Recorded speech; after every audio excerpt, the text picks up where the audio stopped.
America के राष्ट्रपति Donald Trump ने घोषणा की है कि ईरान और इजराइल पूर्ण संघर्ष विराम पर सहमत हो गए हैं। संघर्ष विराम अगले कुछ घंटों में प्रभावी होगा। ये घोषणा कल रात कतर स्थित अमेरिकी एयरबेस पर ईरान के मिसाइल हमले के बाद की गई। एक रिपोर्ट।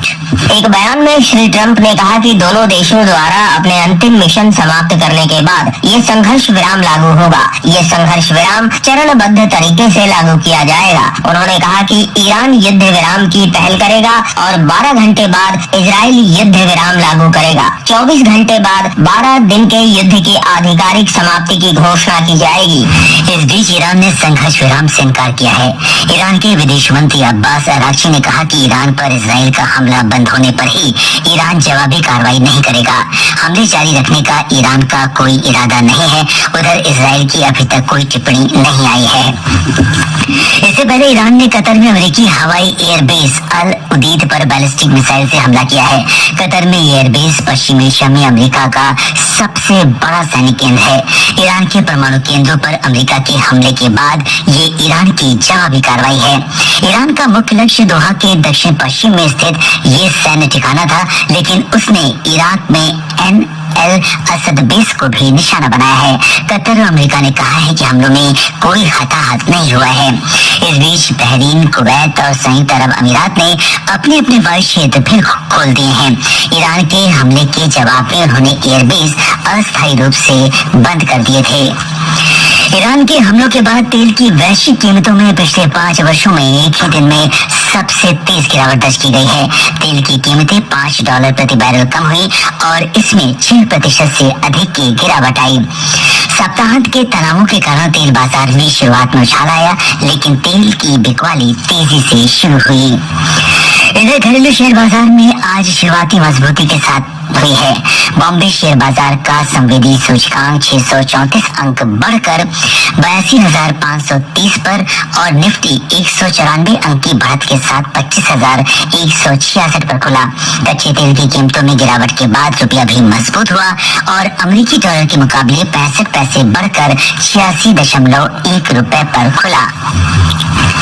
ऑपरेशन सिंधु के अंतर्गत अब तक 2,295 भारतीय नागरिकों को ईरान से स्वदेश लाया जा चुका है। विदेश मंत्रालय के प्रवक्ता रणधीर जायसवाल ने बताया कि ईरान से निकाले गए 292 भारतीय नागरिक आज तड़के विशेष विमान से मशहद से नई दिल्ली पहुंचे। स्वदेश लौटे नागरिकों ने भारत सरकार और दूतावास को धन्यवाद दिया। गए हम लोग जियारत के लिए, जाके परेशान थे, कायदे से लोग लेके यहाँ तक आए और हम लोग यहाँ तक आ गए हैं। प्रधानमंत्री का शुक्रगुजार है, बहुत मदद की है। हर जगह जाने के लिए बस, हर जगह आपको telephonic support any time 24 hour अगर जरूरत पड़ रही किसी चीज में क्वेश्चन है तो एम्बेसी सपोर्ट कर रही है।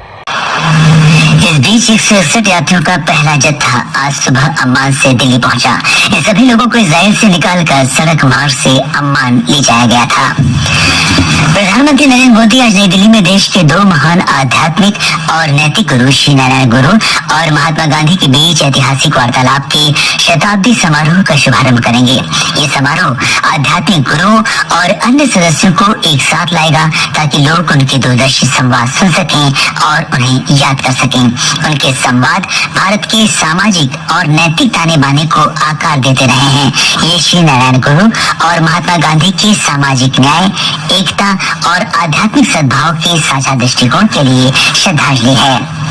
राष्ट्रीय सुरक्षा सलाहकार अजीत डोभाल ने बेजिंग में चीन के विदेश मंत्री वांग यी से मुलाकात की। श्री डोभाल ने क्षेत्र की समग्र शांति और स्थिरता बनाए रखने के लिए आतंकवाद के सभी रूपों से निपटने की आवश्यकता का उल्लेख किया। विदेश मंत्रालय ने बताया कि बैठक में दोनों पक्षों ने भारत चीन के द्विपक्षीय संबंधों में हाल के घटनाक्रमों की समीक्षा की।